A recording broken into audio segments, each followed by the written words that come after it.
Donc la toute première, je m'en souviens très bien, c'était Quentin Dupieux. Il disait ça, oh, c'est vraiment nul à chier, ça c'est vraiment nul. Bonjour Nice Matin, bienvenue à Cannes. Je suis Arthur, j'ai co-créé le Vidéo Club et on est ici dans la version cannoise qu'on a reproduit, je vais vous montrer.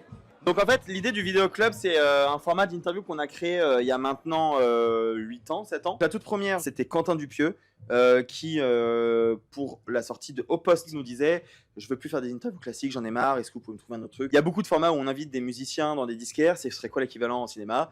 Et donc on a cherché Vidéo Club, il se trouve qu'il n'y a plus que 2 vidéoclubs où on peut louer des films à Paris. Donc on y est allé, et c'est une boutique vraiment qui est ouverte depuis 45 ans, il y a 50 000 DVD. Et donc nous on a créé ce format-là en 2018. Et ça a pris petit à petit, on a commencé à avoir quelques gros internationaux. Et en fait on a commencé à se dire, ok, donc ça devient une émission importante chez nous. Et du coup on s'est dit, ok, si on est à Cannes, on a des internationaux qu'on ne pourrait pas avoir à Paris. Et donc cette année, on a loué 3000 DVD à JM Vidéo. J'ai pris quelques-uns de ma collection personnelle en plus pour être sûr qu'il y ait des films que moi j'aime et que je peux mettre en avant et que je sais qu'ils sont souvent cités. Même si c'est pas exactement comme à Paris, on a quand même encore cette sensation d'être submergé, entouré de films un peu partout. Ça, je le montre pas, quoi.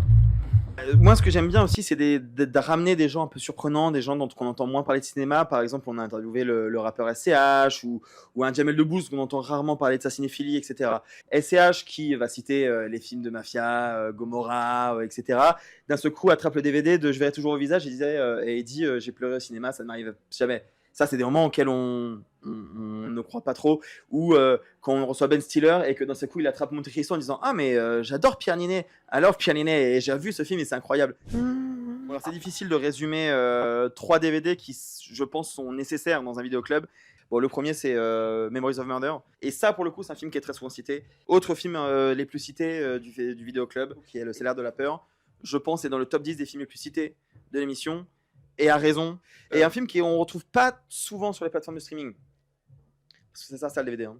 Il faut regarder des films qui ne sont pas disponibles sur la plateforme de streaming. Et puis, troisième film, je le cite parce que j'ai reçu l'actrice hier, Angela Bassett. C'est un film réalisé par une femme qui s'appelle Catherine Bigelow, qui ensuite a fait Zero Dark Thirty, qui a fait avant ça, elle a fait Point Break, qui est une grande réalisatrice et qui a fait un film d'anticipation taré, complètement taré, et qui n'existe que en DVD, qui n'existe pas en Blu-ray, qui n'existe pas en Blu-ray 4K. Disney ne veut pas le rééditer.